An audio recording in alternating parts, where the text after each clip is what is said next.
Hola, buenas tardes a todos. Seguimos ahora con nuestro ciclo de seminario del Departamento de Ciencias Biomédicas. Y hoy tengo el agrado de presentar a un gran colega y amigo, al doctor Leandro Carreño, que nos conocemos hace bastantes años. Y bueno, hoy, a raíz de la pandemia, nos hemos vuelto a encontrar. Estuvimos conversando ahí de que nos pusimos al día de qué había pasado ahí en todos estos años que no nos hemos visto. Entonces, les cuento un poco la historia científica de Leandro. Leandro es bioquímico, él estudió en la Pontificia Universidad Católica en Santiago. Ahí fue mientras él estaba haciendo sus primeros pasos en los laboratorios. Ahí nos conocimos en un laboratorio de la Universidad Católica, en el laboratorio de farmacología, y él se tituló el año 2006, ¿no es cierto?, de bioquímico, pero luego, bueno, él dio su verdadera vocación, estaba en la inmunología. Entonces él inmediatamente se cambió a esa área y entró al doctorado también. Creo que ya en esa época ya estabas trabajando más en farmacología, hiciste tu tesis doctoral en ese tema con el doctor Alexis Kalergi. El doctorado también lo realizó en la Universidad Católica, en el doctorado en Ciencias Biológicas, en mención Biología Celular, ¿cierto?, y molecular. Y hasta el año 2010, donde él se terminó su doctorado, se recibió de doctor, y empezó un postdoc primero en la Universidad Católica, donde el doctor Alexis Kalergis, y luego, el año 2012, Leandro se va a Estados Unidos, al Albert Einstein College, que queda en el Bronx, en Nueva York, donde él realizó su postdoctorado hasta el año 2016, ¿no es cierto? Posteriormente, el año 2017, Leandro vuelve a Chile, como muchos de nosotros, y llega a la Universidad de Chile, ¿sí? Cambió de universidad, y donde se integra como profesor asociado, que es el cargo que tiene hoy en día en la Universidad de Chile, y tiene su laboratorio de investigación en la Universidad de Chile. Y aparte de su cargo en la Universidad de Chile, él también es parte de un Instituto Milenio de Inmunología e Inmunoterapia, el IMI, que es dirigido por el doctor Alexis Kalergi, y que él también es parte muy importante. Leandro tiene varias publicaciones en el ámbito de la inmunología. Él nos va a contar hoy día lo más relevante de su investigación, y todo esto está enmarcado en sus líneas de investigación que tienen que ver con la modulación de la respuesta inmune adaptativa a través de la activación de células innatas, tales como las natural killer o las células, la presentación de antígenos no peptídicos.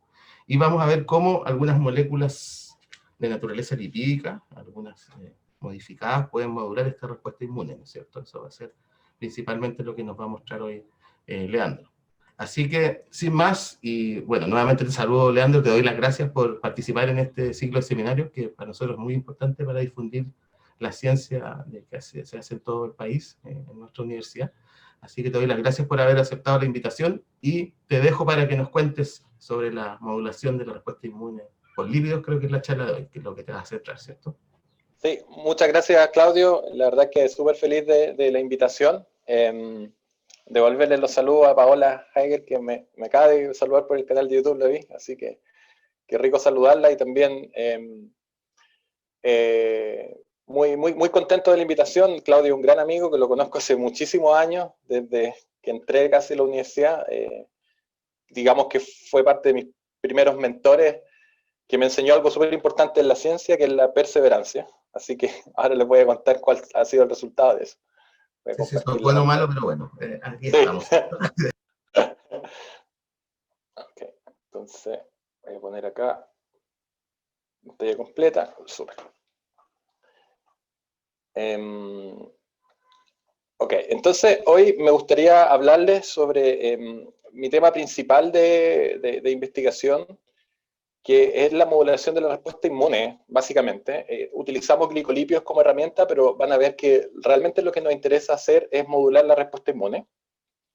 Y para eso, imaginando que en el público, por supuesto, no todo el mundo es de la especialidad de la inmunología, me gustaría hacer una pequeña, digamos, introducción, no asociado a cuáles son los componentes inmunológicos, sino cuál es la relevancia de hacer esto, lo cual a veces quizás asociado a lo que estamos viviendo hoy por la pandemia, quizás ha cobrado un poco más, no de relevancia, pero quizás un poco más de visibilidad la importancia y lo poco que conocemos realmente de muchos aspectos de la respuesta inmune, que hasta antes de la pandemia pensaban, por el común de la, digamos, de la sociedad, pensaban que eran muchas cosas que sabíamos, pero muchas cosas que no sabíamos.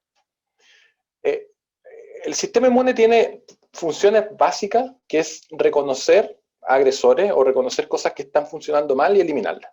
Si tenemos, por ejemplo, acá un grupo de células, todas están funcionando bien y hay alguna célula que ya sea que esté funcionando mal por alguna mutación, puede ser tumoral, o porque esté infectada con algún patógeno, el sistema inmune tiene la función que es bastante increíble porque es capaz de reconocer específicamente y eliminar ese componente sin alterar los demás. Es una cosa súper específica. Tiene un reconocimiento y una respuesta. Este reconocimiento, como les dije anteriormente, es específico. Como sale acá en la analogía, por ejemplo, tiene un ojo tapado, tiene un color distinto y eso hace una cara distinta que se puede reconocer. Y hay tres eventos clave en la respuesta inmune. Es el reconocimiento no solamente específico, sino el reconocimiento de que hay alerta, porque el sistema inmune es capaz de reconocer cualquier cosa, incluso moléculas propias, incluso componentes propios, tejidos propios, células propias, pero de alguna forma tiene la capacidad de ser tolerante a ellas. Algunas células del sistema inmune, que conocemos como células presentadoras de antígenos, le muestran antígenos que no son más que moléculas, que son reconocidas por linfocitos, pero solamente va a ocurrir una activación en una persona sana cuando hay una señal que indica la alerta, una señal que se llama señal de peligro, que pueden ser algunos componentes que son exclusivos de patógenos o de bacterias o de microorganismos, como por ejemplo el LPS, RNA viral que tiene una estructura tridimensional distinta a la de nosotros, etc. Y luego de eso hay una diferenciación, luego de la activación, que lleva a que hay componentes celulares, pero también algunas moléculas, las más comunes son los anticuerpos que vemos acá, que son capaces de unirse a los patógenos, bloquearlos y ejercer esa función. Generalmente cuando uno conversa con personas que están en distintas áreas de, digamos, de las ciencias biomédicas o de la biología, generalmente tienen un órgano favorito, un órgano que estudian, porque es digamos, el que le da el nombre a veces a la subdisciplina, ¿no? Por ejemplo, no sé si alguien estudia el sistema nervioso, como por ejemplo Paola, definitivamente yo creo que Paola tiene el cerebro como órgano, digamos, en un pedestal, ¿no? Así como alguien que estudia el sistema, no sé, el nefropatía o cosas así, es el riñón. Y para los inmunólogos esto es un poco más difícil porque no hay realmente un órgano que nosotros asociemos. Hay órganos donde las células se diferencian, donde actúan, pero el funcionamiento del sistema inmune ocurre en todos los tejidos, en absolutamente todos los tejidos del cuerpo. Porque todos los tejidos del cuerpo pueden ser blancos de infecciones, si nos centramos ahora en infecciones, o blanco de alguna anomalía. Acá vemos una caricatura donde hay una célula dendrítica que está constantemente censando si es que hay algún microorganismo agresor o hay alguna anomalía, para enseñarle a un linfocito de que debe responder específicamente para eso. Como les dije anteriormente, hay señales de alerta, las cuales proporcionan, digamos, es como el fuego, digamos, que llega que hay que montar una respuesta inmune. Vamos a ver en una forma, digamos, de animación, en un video que hice hace un par de años dibujando sobre un papel, el dogma central de lo que es la respuesta inmune de algunas células que me imagino que todos por lo menos han escuchado mencionar alguna vez, partiendo por las células dendríticas y los linfocitos T, que pueden ser CD8 que se llaman, o CD4, citotóxicos o de ayuda, y los linfocitos B. Si llega un patógeno, por ejemplo un virus, coronavirus, va a ser captado por células dendríticas, pero también va a infectar células normales. Estas células dendríticas presentan componentes de este virus que son antígenos a células T y inducen su activación, porque tiene receptores para ello. El linfocito B es capaz de mirarlo directamente, pero con la ayuda de linfocitos T se diferencia a una célula plasmática que es la responsable de secretar anticuerpos. Los anticuerpos bloquean el patógeno. Pero los componentes citotóxicos, como los linfocitos TCD8, son capaces también de reconocer células dañadas y eliminarlas. Mucha gente se centra en modular esta respuesta acá, pero hay otras células, como neuroquiles, macrófagos, células NKT, que voy a hablar yo también, que son capaces de modular el inicio de esta respuesta inmune. ¿Y por qué es tan importante? Lo vamos a ver en un par de diapositivas más adelante.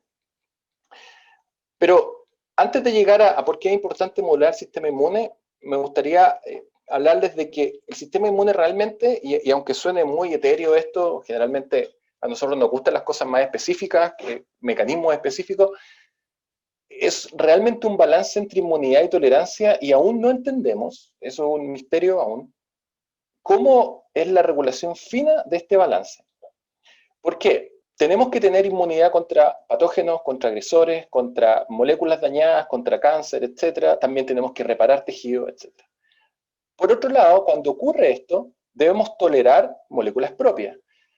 Y muchas veces estas moléculas se van a aparecer porque los eslabones moleculares, las proteínas, los ácidos nucleicos, todas las 4 biomoléculas principales son muy parecidas entre los distintos organismos vivientes, ya sea procariontes o eucariontes. Por lo tanto, discriminar finamente cada una de estas cosas es bastante difícil.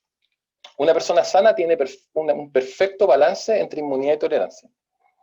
Sin embargo, cuando la inmunidad es demasiado, digamos, fuerte, potente, puede dañar puede, digamos, tener un efecto en la tolerancia porque es tan fuerte, digamos, es tan grande la respuesta, tan potente, que puede dejar quizás de tolerar tejidos propios y por lo tanto va a producir lo que conocemos como inflamación y dar origen quizás a enfermedades autoinmunes, como el lupus, que está acá, en el cual hay un ataque a tejidos sanos, digamos, porque se reconocen moléculas propias como si fueran extrañas, se reconocen y se atacan.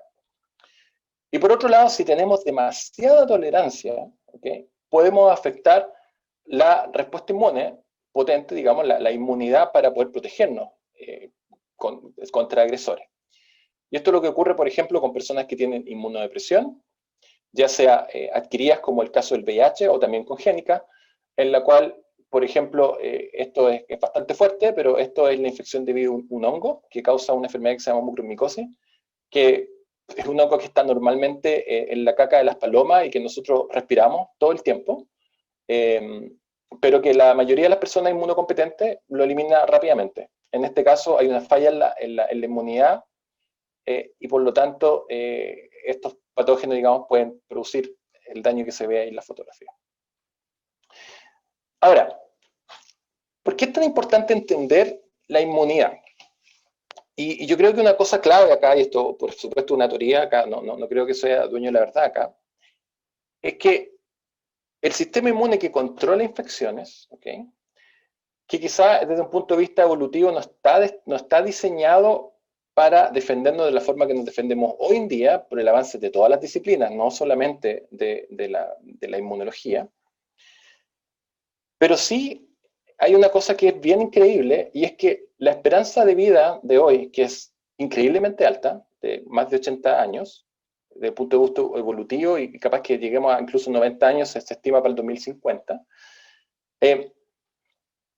ha sido gracias a que hemos controlado un tipo de enfermedades que voy a ir en las próximas diapositivas. Incluso es tanto lo que vivimos que cada vez más todas las personas nos llamamos jóvenes, da lo mismo la edad que tengamos. Y hay muchas definiciones de jóvenes: joven, adulto, joven, medio, joven, maduro, joven.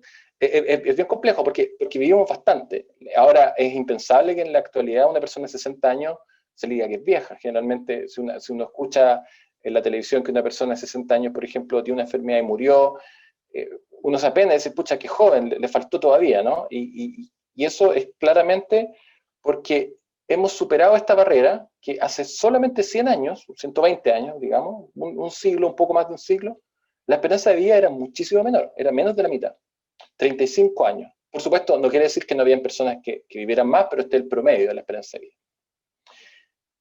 ¿Y a qué se debe esto? ¿A qué se debe que la gente moría tanto? Y es porque hace 100 años la mayor causa de muerte eran enfermedades infecciosas, enfermedades que son transmisibles, ¿verdad? Y hoy en día, esto es un gráfico que ya está un poco obsoleto, de hace 10 años, pero no ha cambiado mucho en su distribución.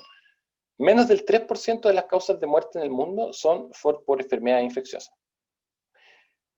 Y esto puede ir cambiando. Esto puede cambiar como cuando no le tomamos atención a que hemos controlado la enfermedad infecciosa. Que de nuevo, esto yo lo he conversado con muchos colegas que se dedican a la evolución, por ejemplo, y que son ecólogos, y tanto los virus, las bacterias, en distintos tipos de organismos, pueden ser considerados como un método de control de plagas. Y nosotros somos capaces de quebrarle la mano a la evolución y somos capaces de vivir mucho más porque hemos sido capaces de controlar la enfermedad infecciosa. Y eso es debido a algo bien increíble, y es que hay 3 intervenciones que han logrado esto. La primera no tiene nada que ver con la inmunología, porque es simplemente la sanitización a través del agua potable, poder cocer bien los alimentos, perdón, poder lavar bien los alimentos, poder tener un lavado de manos, para evitar la propagación de esto. Pero la segunda causa sí tiene que ver con la inmunología. La segunda causa son las vacunas, que es, yo creo que la aplicación que nosotros como inmunólogos quizás más orgullosos estamos, porque es una aplicación que ha erradicado enfermedades, que puede tener millones de cuestionamientos, muchas veces por desconocimiento, pero también otros cuestionamientos que son argumentados, pero que sin duda tienen una evidencia de que han producido un gran avance y han contribuido, junto con el agua potable y junto con los antibióticos, a que la esperanza de vida en las personas haya aumentado un montón. Pero algo bien increíble, las vacunas siguen siendo, menos que antes, pero siguen siendo algo de un poco de ensayo y error. ¿Por qué? Porque aún no conocemos los mecanismos finos de la regulación del sistema inmune. Y les voy a hablar un poco de eso un poco más adelante. Y también lo podemos ver, digamos, simplemente leyendo las noticias por toda la cantidad de vacunas hoy en día para el coronavirus que se están probando. Y que estamos atentos a los resultados, demostrando que realmente hay muchas cosas que aún no podemos predecir también. ¿Okay? Ahora, si hacemos un poco de historia, y esto es bien impresionante, la historia que les voy a contar ahora, seguramente la conocen, pero quisiera ponerle contexto para la charla, que hace tan solo un poco más de 100 años es que se aceptó, digamos, la idea de que las enfermedades que eran contagiosas eran transmitidas por agentes infecciosos, que fue Koch, el premio Nobel, que es el padre de la microbiología, ¿no? Tenemos ejemplos modernos incluso, lo que demuestran que aún falta conciencia, no solamente en la población, digamos, común y corriente, digamos, todas las personas, sino también en la comunidad científica, de aceptar lo peligroso y lo complejo que pueden ser las enfermedades infecciosas. Y no olvidemos que Marshall y Warren, que ganaron el premio Nobel por la Helicobacter pylori como causante de úlcera péptica y gastritis, ganaron el premio Nobel en 2005, pero cuando tenían los primeros experimentos no fue muy aceptado. De hecho, cometieron una cosa bien extrema, que ellos se tomaron un caldo de cultivo y les causó úlcera.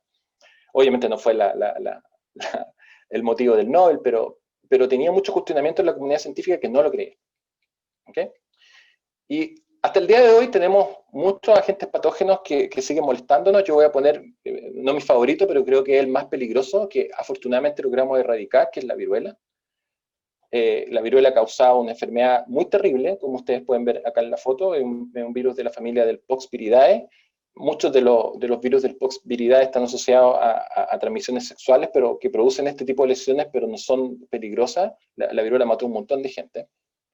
Pero seguimos conviviendo con algunas infecciones que son muy graves, que las tenemos un poco a raya, pero aún así la influenza sigue siendo un problema. Tenemos peste negra, tenemos cólera en algunos sitios del planeta aún, donde no hemos logrado, digamos, tener un buen control de la higiene.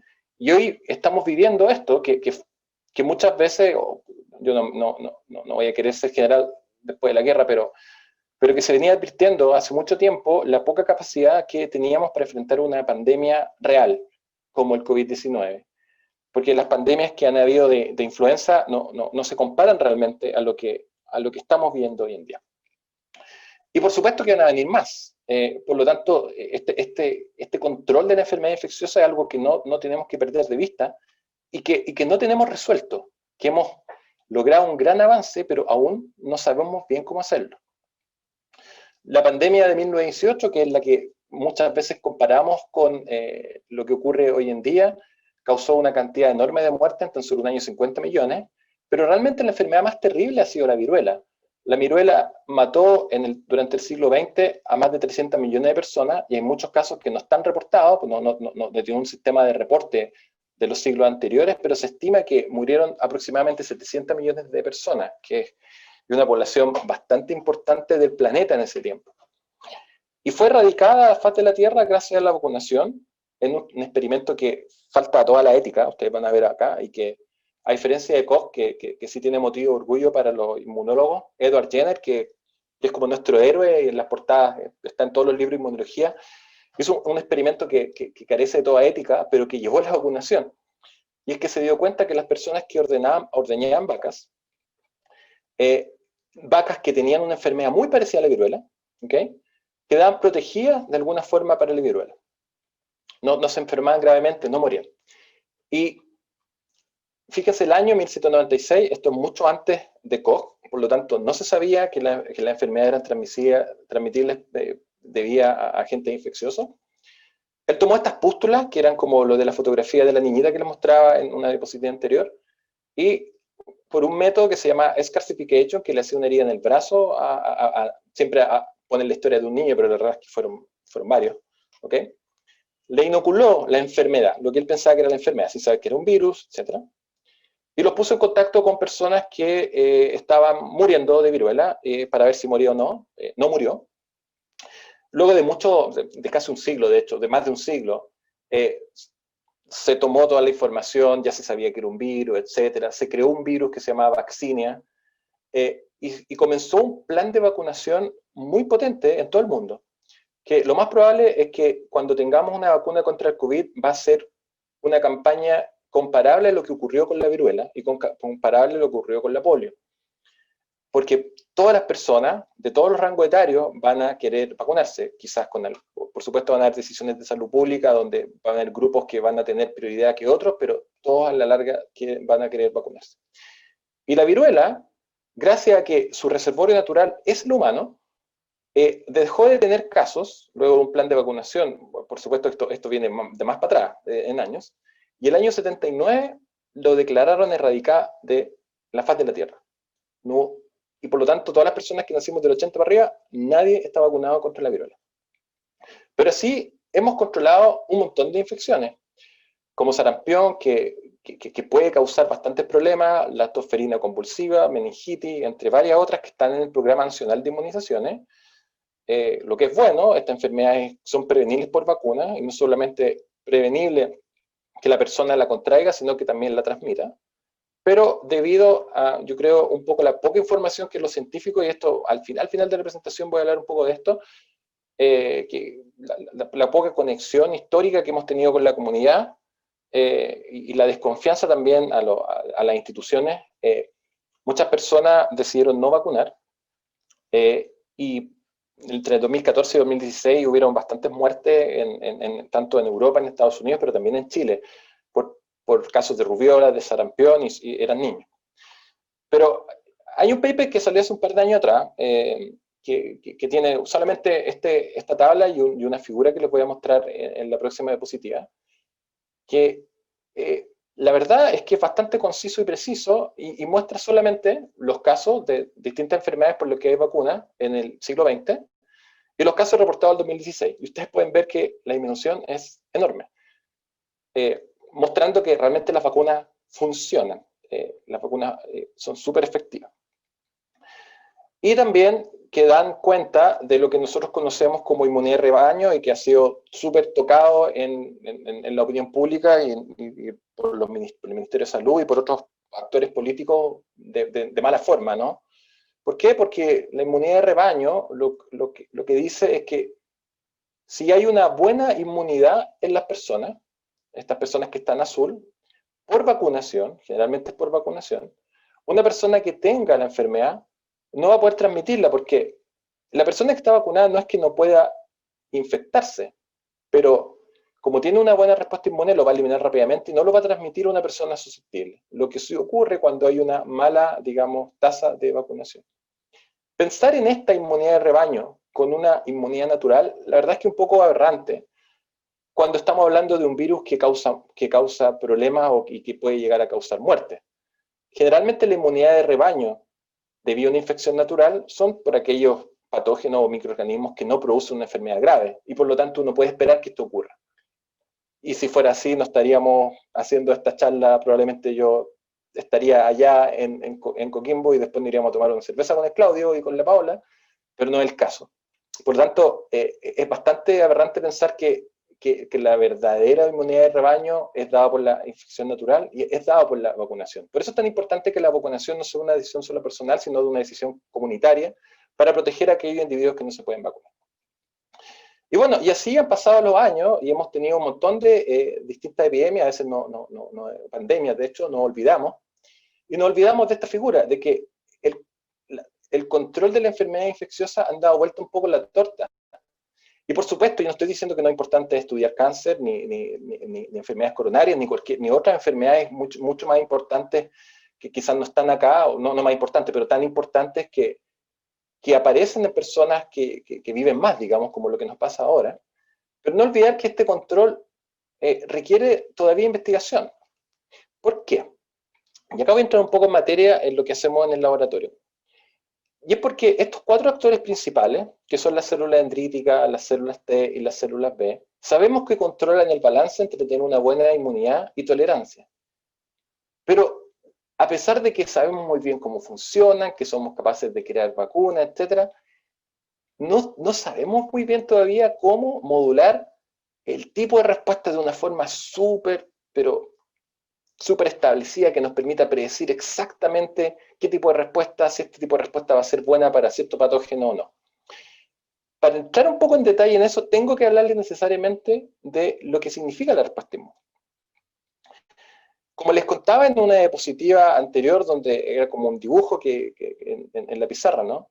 Pero acá un poquito más bonito, si hay un patógeno como una bacteria, por ejemplo, que invade, componentes específicos de esta bacteria van a ser presentados a través de una molécula que se llama MHC. Hay distintos tipos, para distintos tipos de linfocitos, no es relevante ahora.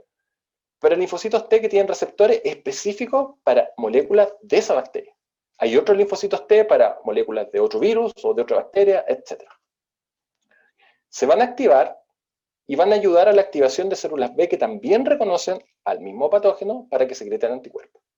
Y las células infectadas van a ser eliminadas porque hay células citotóxicas que ya reconocieron, es como un perro sabueso, va a ir a buscar esta infección y lo elimina. Pero sin embargo acá lo que hace falta es algo que me permita discriminar que esto es peligroso o no. Porque con este mismo esquema, si esta pues fue una proteína propia, fuera albúmina o fuera LDL o fuera una citoquina o fuera una hormona, etcétera, o un alimento, no debería generar esto. Pero existen receptores para reconocer lo que yo quiera. De hecho, con eso partí en la introducción.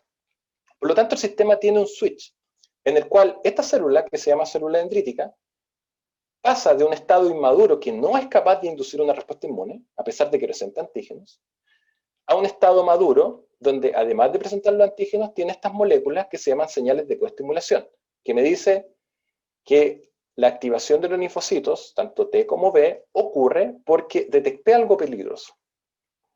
Pero eso algo peligroso tiene distintas formas, distintos colores y distintos sabores. Y eso a través de la citoquina, que muchas veces en inmunología hablamos mucho de las citoquinas, pero es todo un mundo una citoquina u otra. Así como para un endocrinólogo, por supuesto que las hormonas son todas distintas.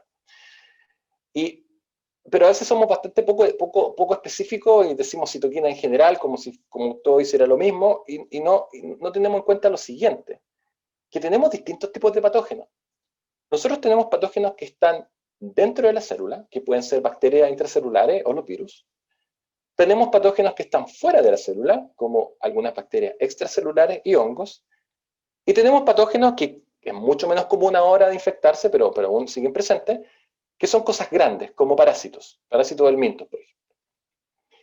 Y para eso, en el inicio de esta respuesta inmune, lo que está un poco acá, ¿ok?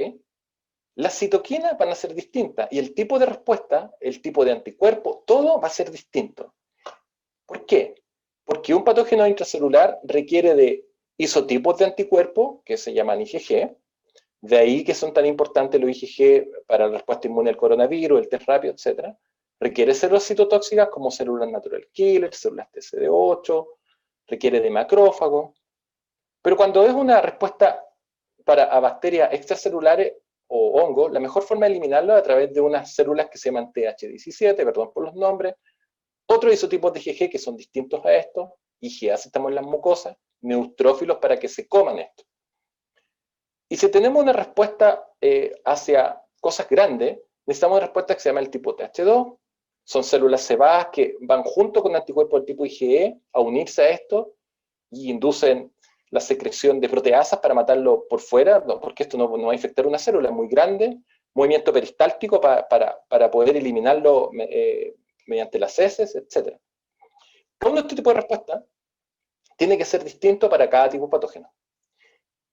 Y es súper increíble, pero no sabemos aún cómo es que el sistema inmune sabe que tiene que polarizarse hacia un tipo o hacia otro. Y eso impacta en la decisión de las vacunas que tengamos. Y eso también impacta en los mecanismos de patogenicidad y virulencia que tienen los patógenos. Porque cuando un patógeno se esconde por completo, lo que se llama latencia, no es un problema porque no está replicando. Esos son los patógenos, digamos, más perfectos que han aprendido a convivir con nosotros. Pasa un poco con el VIH, pasa con la tuberculosis. Si un patógeno replica, pero esconde sus componentes, son detectados por componentes del sistema inmune, por lo tanto tampoco le conviene. ¿Qué le conviene a un patógeno? Inducir una respuesta inmune que sea específica, pero que no la elimine. Por ejemplo, si yo soy un patógeno intracelular, induzco algunos de estos tipos de respuestas que van a inducir una exagerada inflamación, voy a tener anticuerpos, voy a tener célula inmune específica, pero no le hace nada al patógeno. Y eso aún es difícil poder predecirlo y necesitamos mejores herramientas para modularlo. Por eso es que en nuestro laboratorio nos centramos en eso, en poder modularlo para que el tipo de respuesta lo podemos saber a priori, antes de que se inicie. Y estudiamos un tipo de células bien especiales, que se llaman células Natural Killer T, que la gracia es que tienen un activador, que le adelanto, son moléculas lipídicas, los cuales van a activar otros tipos de células inmunes y generar este efecto de poder tener una mejor respuesta. Pero pueden modular ya sea porque hay distintos tipos de lípidos, hacia a un fenotipo inflamatorio, perdón, o antiinflamatorio. Que acá me fallaron un poco la... ¿Por qué se llaman Natural Killer T? Porque al igual que las células T que la hablaba anteriormente, es una célula T, tiene un receptor, se llama receptor de células T. Las células T, como les dije, reconocen muchísimos tipos distintos de antígenos. La célula NKT tiene un receptor que es invariante, la verdad, tiene una cadena que es constante, por lo tanto no tiene tanta diversidad de reconocimiento. Y además es natural killer porque tiene algunos receptores que también están asociados a las células natural killer y también tiene capacidad citotóxica. Pero una célula T. Y a nosotros en el laboratorio la verdad es que nos importa su capacidad regulatoria. ¿Por qué? Cuando yo les hablaba al principio del inicio de la respuesta inmune, cuando estas células específicas, que son las que tienen memoria, van a generar una respuesta contra los patógenos, este es un proceso que dura bastante tiempo, dura varias horas y de hecho se demora más o menos 14 días en tener su respuesta óptima, que es lo que esperamos, por ejemplo, los periodos de incubación que vemos para ver si hay anticuerpos específicos, etcétera, y esto es como el conocimiento de la abuelita, que siempre es verdad, ¿no? Y después nosotros estudiamos ciencia y vemos cuál es la ciencia detrás de lo que nos decían las mamás y la abuelita, de que a los 14 días uno más o menos ya tiene la respuesta óptima para eliminar alguna infección. Eso ocurre porque es el tiempo que demora. Sin embargo, estas células NKT, que se activan por glicolípidos también a través de células dendríticas y también de células B, secretan citoquinas, pero a los minutos con pics a las 2-3 horas. Por lo tanto, y una gran cantidad de citoquinas que influencia el fenotipo que va a adquirir finalmente las células efectoras para controlar una infección o cualquier otro tipo de respuesta inmune que necesitemos. Pero además tiene una gracia, digamos, adicional, y es que secreta distintos tipos de citoquinas, proinflamatorias, antiinflamatorias. ¿Cuál es este ligando que reconocen? ¿Por qué no importa tanto? El ligando es un lípido montado en una molécula que no varía. Este es el MHC. El MHC varía de persona a persona. La molécula que se monta en los glicolípidos se llama C1D. Se parece mucho al MHC en estructura. Ustedes pueden ver que una subposición tridimensional se ven casi iguales. Pero el bolsillo, donde se une el lípido, es un bolsillo hidrofóbico, porque el glicolípido tiene una cadena hidrofóbica, ¿okay?, que se une a esta molécula C1D, y este conjunto activa al TCR de la célula NKT.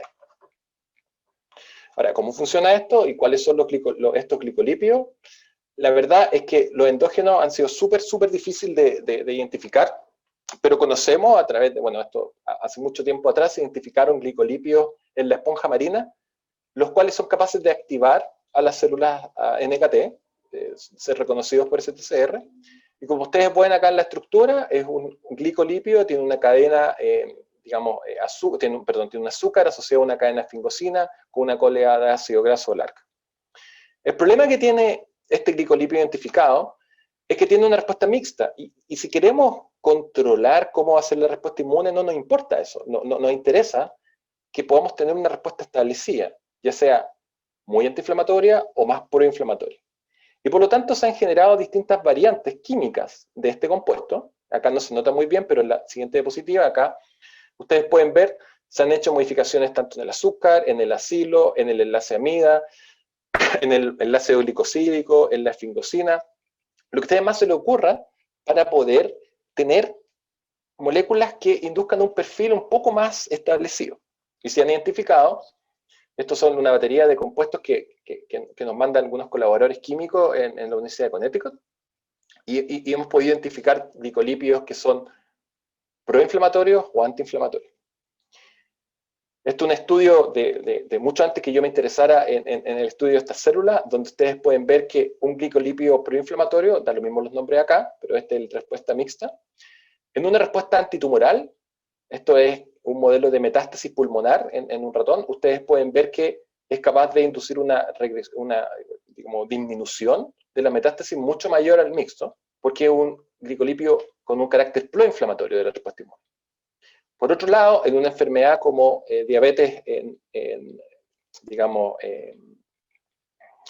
tipo 2, que es una enfermedad inflamatoria, ustedes pueden ver que acá hay un glicolipio que está, el que está acá digamos, en los cuadrados, digamos, negros, que es de carácter más antiinflamatorio, igual que este, y es capaz de reducir esta respuesta, porque como es antiinflamatorio, reduce la respuesta inmune. Por lo tanto, la verdad es que para nosotros, desde un punto de vista inmunoterapéutico, ha sido súper atractivo esto, porque a través de estas células podemos controlar con glicolípidos proinflamatorios infecciones y cáncer, pero por otro lado, con glicolípidos antiinflamatorios, alergia y autoinmunidad, siempre y cuando, además de la activación de estas células, incluyamos el antígeno que está involucrado en cualquier tipo de estos 4 grupos de enfermedades. Pero hemos tenido un problema que hemos resuelto en los primeros años de que yo monté mi laboratorio en 2016, y es que los ratones y los seres humanos son bastante distintos justamente en este tipo celular, que es una complicación adicional. Cuando se han hecho estudios de inmunoterapia en modelos animales como el ratón, con glicolipios que inducen ya sea una respuesta o la otra, han resultado muy bien, como en las diapositivas que yo les mostraba anteriormente, pero los estudios, ya sea en primates no humanos, no han sido muy buenos. Hay diferencias importantes en el fenotipo y la frecuencia que tenemos que resolver. Esto es una tabla que no les voy a entrar en detalle, pero estos son estudios preclínicos en ratones. Cuando se hicieron los mismos en humanos, ninguno resultó. Y estos son estudios que quizás los más digamos, viejos tienen hace 10 años atrás, una cosa así. Entonces, la verdad es que no es tanto tiempo hacia atrás. Y eso, por supuesto, que asusta un poco, porque todavía un poco estamos en pañales con el entendimiento básico del sistema inmune de algunas cosas. Entendemos lo general, pero aún nos cuesta hacer algunas cosas. Por lo tanto, para el diseño de vacunas esto es realmente relevante. Las limitaciones es que, bueno, no podemos hacer estudios en humanos porque son muy pocas las frecuencias de estas células y no podemos tener experimentos, digamos, no podemos hacer experimentos en humanos con enfermedades, etc. Y bueno, la alternativa de los primates, ustedes saben, bueno, acá en Chile no se hacen estudios, yo estoy en el comité de bioética, la verdad es que es bien difícil que uno le aprueben algo así, y además que el costo es muy elevado. El ratón no es un buen modelo por la diferencia que tiene esta célula, pero es bastante ventajoso porque tenemos toda la herramienta. Y una cosa que yo hice, esto fue durante el postdoc, es que la verdad es que la diferencia fundamental tenía que ver con la localización y el tráfico de las moléculas de C1d entre el ratón y el humano.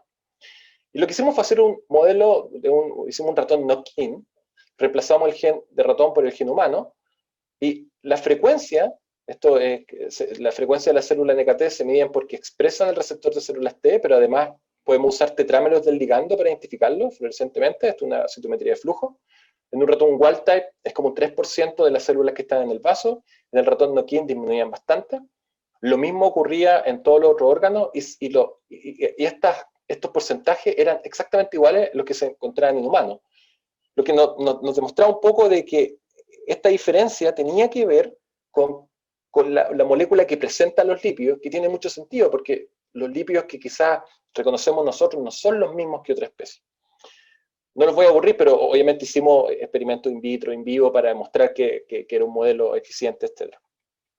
Por lo tanto, dijimos, bueno, esto podemos usarlo ahora que ya, digamos que superamos de alguna forma y podemos encontrar distintos tipos de ligandos, lo podemos usar para infecciones.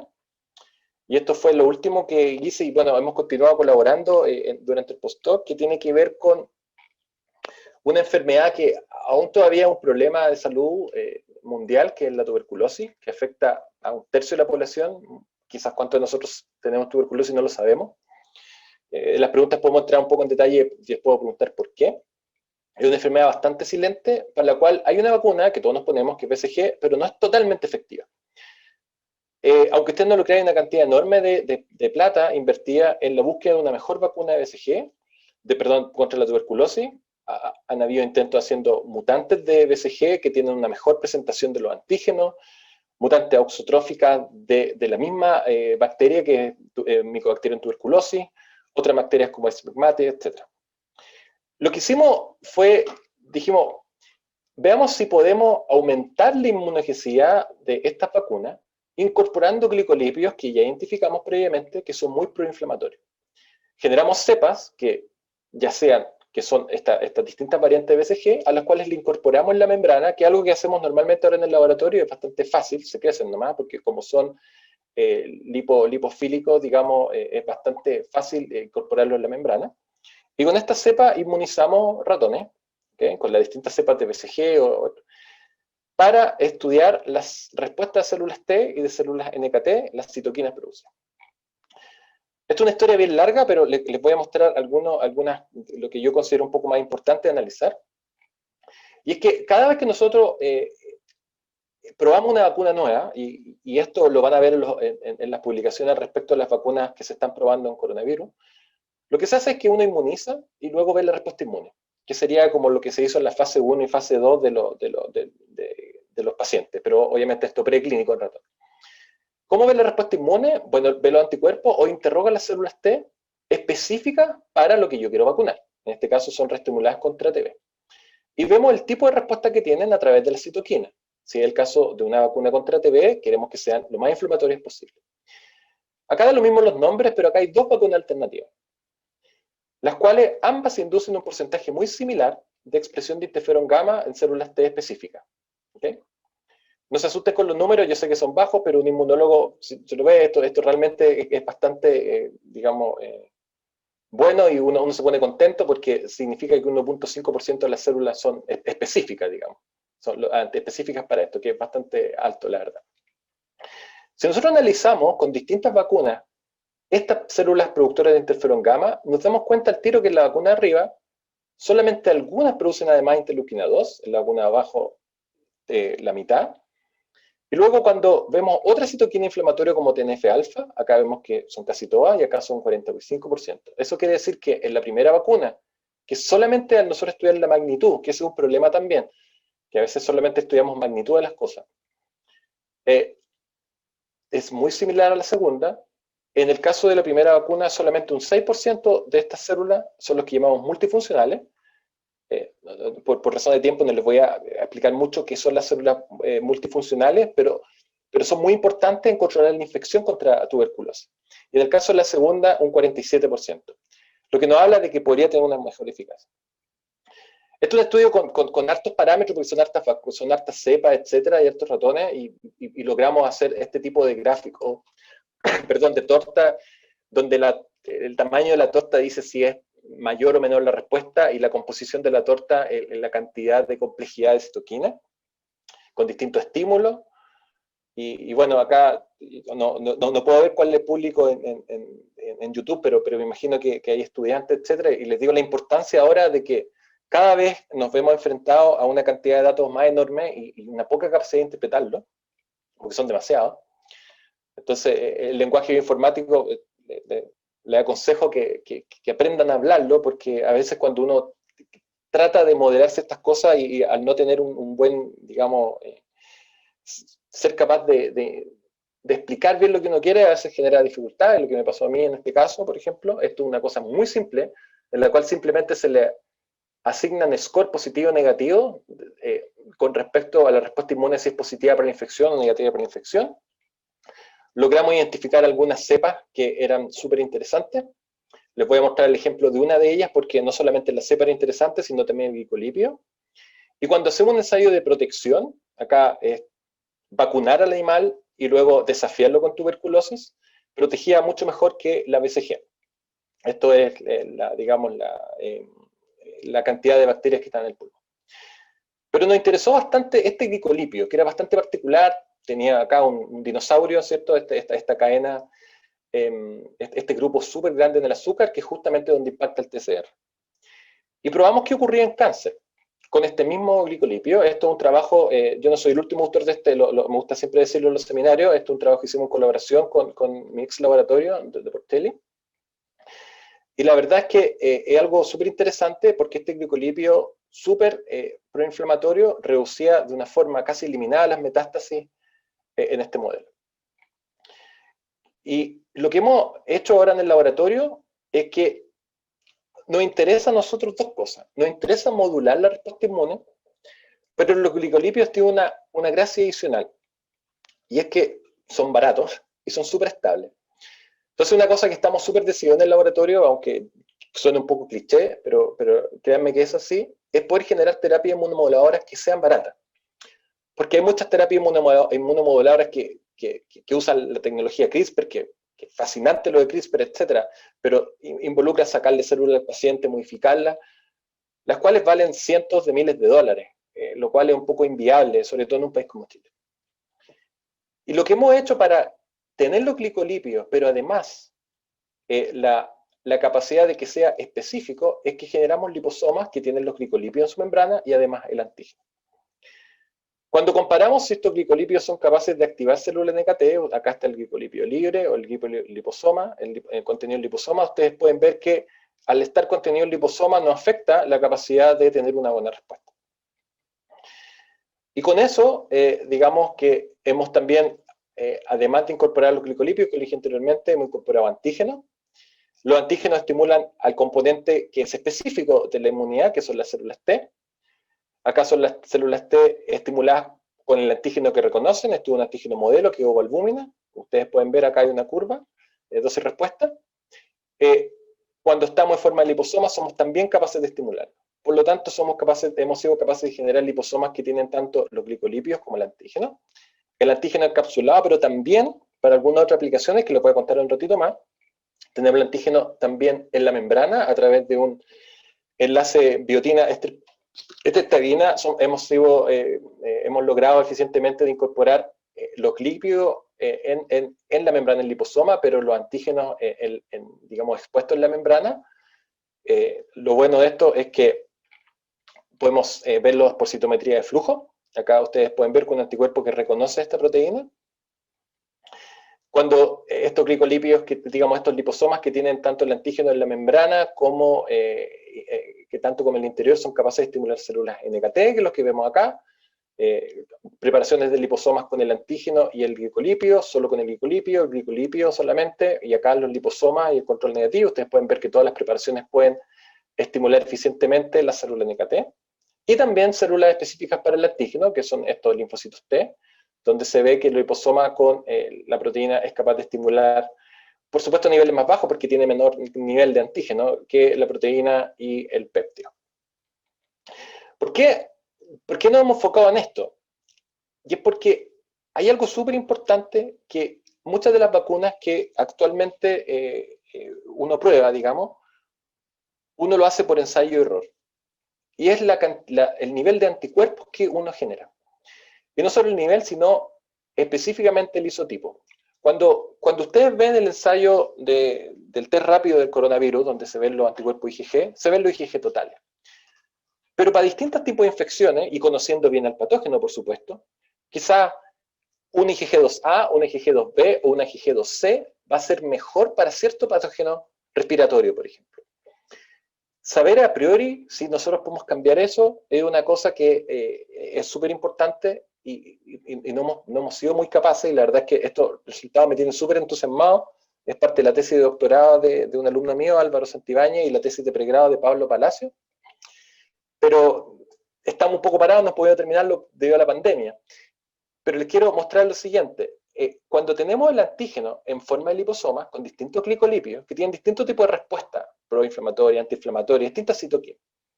Si bien comparados con el control, que es la proteína sola con un adyuvante, no hay gran diferencia, con excepción de solo uno, ¿okay? Cuando vamos a mirar los isotipos que son distintos, y esto, por supuesto, aún es preliminar, estamos repitiéndolo, hay una diferencia en los isotipos, en los tipos de isotipos que cada uno de ellos genera con mayor o menor intensidad. Si una tabula esto, ustedes pueden ver que para ciertos tipos de isotipos de anticuerpos son distintos la combinación de antígeno y glicolipio que va a inducir su mejor respuesta. Y en esto estamos súper entusiasmados porque entender esto va a tener una implicancia súper grande en el diseño de vacunas para distintos patógenos. Pero por otro lado, y esta es la última historia que les quiero contar, como las células de NKT también tienen un perfil antiinflamatorio, sería interesante ver si podemos ahora no aumentar la respuesta de una forma un poco más específica, digamos con sintonía fina del tipo de respuesta, sino también inhibirla. Uno de los problemas mayores, imagino que hay mucha gente que lo sufre, yo lo sufro y bastante, son las alergias. Y una cosa que también me tiene súper entusiasmado, es parte de la tesis de otro alumno mío, Richard García, es que las células de NKT pueden generar un fenotipo que se llama fenotipo regulador, secretor de interleuquina 10. Había sido descrito con uno de los glicolipios, el glicolipio, digamos, wild type, por decirlo entre comillas, pero la verdad es que los niveles hasta ahora están espectaculares. Y lo que hemos visto es que cuando nosotros administramos los antígenos en forma de liposomas, ¿okay?, inducimos una gran cantidad de estas células que secretan interleuquina 10 y por lo tanto pueden tener un fenotipo regulatorio. Me van a disculpar, yo les pido bastante disculpas que esto aparezca digamos, en signo, digamos, de interrogación. Esto es debido a que algunas de estas moléculas estamos tratando de protegerlas porque pertenece a un proyecto aplicado y nos exigen algún tipo de secreto, ¿okay? Pero espero prontamente contarles más. Pero la gracia es que hemos generado drogas basadas en liposomas contra esto, y en un modelo de alergia, donde hay una de las cosas que pasa en la alergia es que hay un reclutamiento de eosinofilios en el pulmón, que ustedes pueden ver acá. Estas drogas son capaces de reducirlo bastante, de prevenir esto. Estamos ahora iniciando un poco a la mala, estamos yendo al laboratorio sin 100% de autorización aún, para ver si somos capaces de en un modelo de tratamiento poder revertir esto. Y la verdad es que había una historia básica que tenía que ver con las secuencias del TCR, pero yo creo que por motivo de tiempo me la voy a saltar. Pero quisiera terminar con un mensaje, bueno, primero con la diapo más importante, que es esta. En mi grupo de laboratorio, digamos que se asocian del estudio básico de la célula NKT, que es la historia que no les puede contar, que tiene que ver con una diferencia que hemos visto en la secuencia de los TCR y cómo se asocia el tipo de respuesta, y también a distintos tipos de enfermedades, pero la verdad es que hacemos un grupo súper choro de gente muy buena y muy buena onda en el laboratorio, la verdad es que nos echamos hartos de menos. Pero hay otra misión que encontramos tan importante como la ciencia en el laboratorio, y es la divulgación científica. Y es porque yo creo que cobra mucha importancia ahora que estamos en pos de redactar una nueva constitución, de que ojalá que la palabra ciencia aparezca más de una vez en la constitución, como ocurre hoy en día. No sé si ustedes han visto esto, pero es bastante penoso como el protagonismo que tiene ciencia en la constitución. Yo creo que una cosa importante va mucho más allá del ministerio, tiene que ver con que las personas sientan que la ciencia está cerca de ellos. porque la ciencia es un derecho fundamental, está en la Carta de Derechos Humanos. De hecho. Una cosa que hicimos hace muchos años atrás, o sea, no tantos años atrás, pero quizá unos tres años atrás, es que junto con algunos estudiantes del laboratorio, pero también estudiantes de pregrado de la universidad, de la facultad, hicimos un libro que se llama Tu sistema inmune increíble, donde en un lenguaje muy, digamos, coloquial a veces y también con muchas animaciones, explicamos las distintas cosas, digamos, del sistema inmune, por qué son importantes. Y nos gusta mucho participar en distintas actividades de difusión, como la Fiesta de la Ciencia, charlas, etc. Y también inspirados, digamos, en lo que está pasando ahora, hemos desarrollado distintas actividades, se me pegó, ahora sí, tenemos un Instagram que se llama Inmuno para Todos, que es desarrollado por estudiantes de mi laboratorio y otros estudiantes de pregrado y posgrado. Estamos explicando, bueno, por supuesto enfocado mucho en lo del coronavirus, hacemos posteos, empezamos hace poquito, digamos. También instalamos esto, digamos, haciendo, no está acá, pero en la historia, algunas encuestas para que la comunidad nos diga qué temas quiere que le expliquemos, charlas virtuales a distintos centros, etcétera, porque realmente estamos convencidos de que la única forma de que la ciencia tenga el lugar que merece es que las personas sientan que les es útil y que es cercana a ellos. Así que lo invito a que nos sigan y por supuesto que colaboremos en esto. Y bueno, por último, agradecer obviamente a mi grupo de laboratorio, donde tenemos una foto actual, esta es de hace un año, esta hace como 2 o 3 años, digamos, los Natural Killers tesistas, y todo el financiamiento y la colaboración que ha sido súper importante para llevar a cabo este proyecto. Así que muchas gracias por la atención y estoy atento a preguntas. Muchas gracias, Leandro. Muy interesante tu presentación.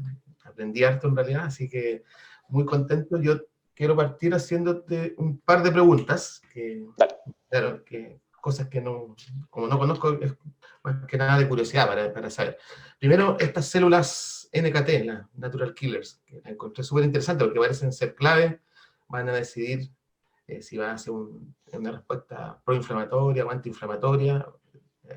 Entre medio de eso van a liberar una cantidad importante de citoquinas diversas, lo que me llama la atención, una célula que parece que es muy importante, y me surge la duda si es un solo tipo de esta célula NKT que es capaz de reconocer todos estos distintos tipos de estímulos y moléculas que vienen de los patógenos, o también puede ser que existan subtipos, subpoblaciones, algunas más especializadas en respuestas antiinflamatorias. Como siempre en biología todo se complica a medida que uno lo estudia. Entonces quiero que me cuente un poco más de eso. Esa es la primera pregunta, después te quiero hacer otra.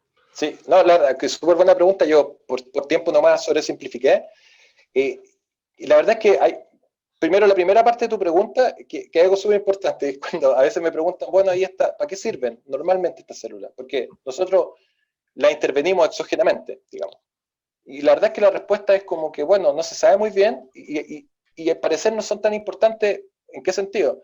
De que una persona que es deficiente o modelos animales que son deficientes no son inmunocomprometidos para nada, van a tener una respuesta completa. Y eso para nosotros es una ventaja. ¿Por qué? Porque como son del sistema inmune innato, digamos, y no tiene un rol fundamental en el sentido de que si no hay células T, por ejemplo, la persona es inmunocomprometida. Si tiene problemas celulares también. Nosotros la intervenimos exógenamente y es menos el peligro, es mucho menos el peligro de dejar una embarrada, digamos, en el sistema inmune. ¿Qué es lo que ocurre con las células T? O que ocurre con las células B, que manipularlas es mucho más peligroso. Aparte que son muchos subtipos distintos porque son específicos para distintas cosas. Ahora, ¿de qué hay subtipos? Sí, hay subtipos, hay dos tipos. Primero, se clasifican las de tipo 1 y tipo 2. Las de tipo 1 son las que son, digamos, invariantes y son las que más estudiamos nosotros porque somos capaces de con un solo ligando activarlas a casi todas, digamos. Y están las invariantes que también las estudiamos en el laboratorio, ha sido un poco más difícil, sí, el avance ahí porque son bien difíciles de estudiar, que increíblemente son más abundantes en los seres humanos, pero ha sido mucho más difícil encontrar ligandos para modular su función. Así que digamos que ahí nosotros tenemos un estudio más básico que aplicado. Ahora, la gracia que tienen también es que se diferencian a subtipos, justo le dijiste tú, de acuerdo a su perfil inflamatorio. Si hay respuestas TH1, TH2, TH17, normalmente en la respuesta inmune también se pueden diferenciar un tipo NKT1, NKT2, NKT17. Y eso es lo que, de hecho, nosotros buscamos evaluar con las distintas preparaciones de lípidos que tenemos. Lo que es importante, sí, es que son transientes esas diferenciaciones, porque son células innatas. Por lo tanto, se diferencian, ejercen su rol modulador, pero después vuelven al estado basal, a diferencia de la otra célula inmune. Entonces nosotros lo que queremos hacer es modularlas para que influencien la memoria inmunológica y después esto ya se establezca.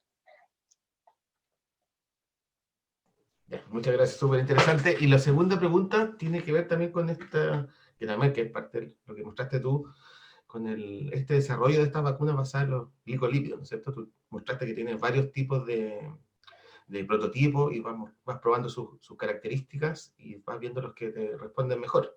La pregunta es, ¿ustedes cómo hacen, un poco más de metodología, cómo hacen primero este paneo de los distintos determinantes moleculares, cómo los van diseñando y si ya conocen algo en cuanto a la estructura-función, si modifico esta parte de la molécula voy a tener un fenotipo más proinflamatorio, si me voy por la parte de los ácidos grasos, capaz antiinflamatorio, no sé, decir cómo están en esa parte, que lo encuentro re interesante porque tú podrías casi como modular un glicolípido, pienso yo, casi específico para cada tipo de lo que tú quieras prevenir en el futuro, ¿no? Sí, es que mira, increíblemente aún no hemos podido llegar a ese nivel tan detallado de estructura-función, aunque por supuesto es uno de los objetivos. Yo colaboro con un grupo que es básicamente donde hice el postdoc, pero también otras dos personas, una en Australia que hace modelamiento molecular y una persona en Connecticut que es la persona que hace la síntesis química, en la cual evaluamos en conjunto, digamos, distintos liderazgos de distintos papers, pero ¿cuál es la relación estructural? Porque al principio lo que se hacía es que se hacía modificación en todos lados y se probaba. Hasta que se llegó a la primera relación. Y la primera relación dice que aquellas modificaciones que aumentan la solubilidad de la molécula, digamos, son más de un perfil antiinflamatorio que un perfil proinflamatorio. Tiene que ver por el tipo de trafficking que tiene. ¿Okay? Y eso más o menos lo tenemos establecido y es fácil evaluarlo porque lo evaluamos in vitro. Tenemos un modelo en el cual tenemos un anticuerpo que reconoce el complejo y por lo tanto tú lo que puedes hacer es un ensayo de citometría de flujo donde carga el glicolípido y mientras vas midiendo le pones detergente. Entonces al decaimiento de la fluorescencia tú puedes ver si está asociado o no a los lipid RAF, porque esa es la diferencia grande que tienen por el tráfico. Ya, eso está establecido. Nosotros tenemos para probar digamos qué tan potentes son el sistema in vitro con hibridomas que hemos generado también para poder hacer eso.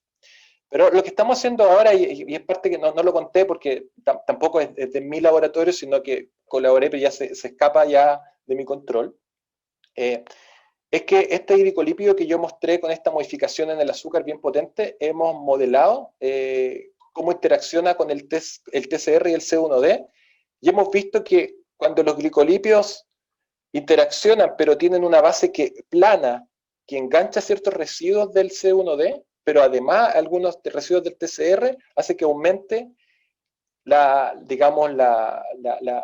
el perfil proinflamatorio, digamos. Porque no tiene que ver con la afinidad, increíblemente tienen la misma afinidad de unión. Entonces, digamos que se escapa un poco de mí porque no es lo que hacemos en el laboratorio, pero sí es algo que participo, digamos, y que hay personas que están, digamos, viendo cuál es el hilo fino digamos, de la estructura-función. Pero ha sido difícil, no es tan aparente como uno piensa, no es como algo... Ya, súper. Muchas gracias. Oye, aquí tenemos preguntas del público. Nos preguntan acá, ¿qué pasaría con esta vacuna de glicolípidos en personas con niveles de triglicéridos altos en la sangre? Buena pregunta. La verdad es que como por la estructura de los glicolípidos, por la característica de estos glicolípidos, estos glicolípidos no van a aumentar, digamos, no es como comer grasa, digamos. De hecho, la mayoría de estos glicolípidos endógenos vienen del metabolismo natural, ¿okay? Como subproductos que se presentan, pero no es que cuando uno, por ejemplo, aumente los niveles de grasa en la dieta, aumente la presentación de estos glicolípidos, etc. De hecho, Y bueno, eso por lo parte de los endógenos, pero estos exógenos no son metabolizables, por lo tanto se excretarían normalmente. No, todos los glicolípidos que nosotros manejamos como exógenos en el laboratorio no pueden ser metabolizados por digamos, por ninguna enzima humana. De hecho, eso es parte del diseño. Ya. Bueno, Leandro, muchas gracias. No sé si parece que no tenemos más preguntas del público. Para terminar, bueno, quiero darte nuevamente las gracias. Realmente un agrado y un gusto haberte visto después de tanto tiempo y que nos hayas contado un poco de lo que estás haciendo, que lo encuentro muy interesante y sobre todo en estos días que, como decías tú, está tan de moda todo sí, pues, hay que aprovechar. Pero tratar de hablar no solo exclusivamente del COVID, ¿no? Sino que aprender un poco más de la inmunología en sí. Entonces, así que te lo agradezco y aquí parece que acaba de llegar otra pregunta, que antes de... dice, ¿los oxígenos de dónde se obtienen? Chuta, ¿cuál es oxígeno? Ahí me perdí. No sé a qué se refiere exactamente. Quizás se refiere a yo creo que quizás si se refiere a los glicolipios, sí, se refiere así los exógenos. Son por síntesis química. Pero, súper buena la pregunta de Valentina, porque no lo alcancé a mencionar. No queremos independizar un poco de eso, no es porque independizarnos de los químicos, ni mucho menos, porque es una colaboradora súper cercana y súper bacán. Pero hay como una tendencia mundial, y yo imagino, no sé, Claudio, si tú has escuchado hablar de esto, pero de que ojalá no tener cosas sintéticas, sino todo natural. Aunque a veces, de que viene natural, requiere todo este paso de purificación que es más engorroso, pero igual. Sí, entonces, sí. Con Cristian Agurto, que es un profe de la Universidad de Concepción, digamos, ellos nos están ayudando obteniendo glicolipios de algas chilenas, de microalgas y de macroalgas chilenas. Y hemos probado algunas. Y tenemos algunas preparaciones, pero no sabemos qué es todavía, estamos a ese nivel. De preparaciones de glicolipio de estas algas que tienen actividad inmunomoduladora, entonces la verdad es que nos gustaría que en el futuro se fuera para allá la cosa. Oye, aprovechando la pregunta, que también es algo que había pensado y se me había pasado, porque tú tienes todos estos que sintetiza y modula, y tú hablabas del glicolípido endógeno, pero parece que no, también creo que mencionaste que no se conoce mucho de esos endógenos. No se conocen algunos, pero es que, ¿sabes por qué es tan difícil? Porque es difícil como desde la membrana después extraerlo, porque la membrana ya es lipídica, sacarlo. Los endocannabinoides y toda esa historia. Y además es que conocieron hasta el ligando endógeno. El problema es que, claro, tú podrías purificar quizás los C1D, ¿cachai? Y de ahí tratar de identificar, pero la espectrometría de masas de glicolipio es tiene mucho background, no es tan fácil, ¿cachai? Y además que no son tan abundantes. Pero uno debería pensar de que hay distintos y algunos más pro-inflamatorios y otros antiinflamatorios. La misma lógica. No, pero ¿no? ¿Sabes lo que pasa? Lo que hace es que los endógenos tienen una función mucho más homostática. Entonces estas células, en ausencia de infección, tienen una función más reguladora, más antiinflamatoria. Por lo tanto, uno podría predecir que los glicolípidos endógenos no serían muy inflamatorios. ¿Cachai? Sino que mantendrían su función hemostática como su supervivencia, etcétera. Que eso es lo que pasa con las células T también, que reconocen con baja afinidad antígenos propios, aunque no sea su ligando, para poder mantener digamos, su supervivencia. Excelente. Así que ya, pues bueno, muchas gracias nuevamente, Leandro. No, gracias a ustedes por la invitación. La próxima va a ser, como decías tú, en vivo, cuando se pueda. Sí, pues. Pronto. Tengas la vacuna rápido, entonces ya vamos a ver. Sí, po. Así que muchas gracias, Leandro, y bueno, nos estaremos viendo en 2 semanas más con una nueva charla del ciclo de seminario. Así que muchas gracias. Genial, muchas gracias, que estén muy bien. Chao, chao. Chao.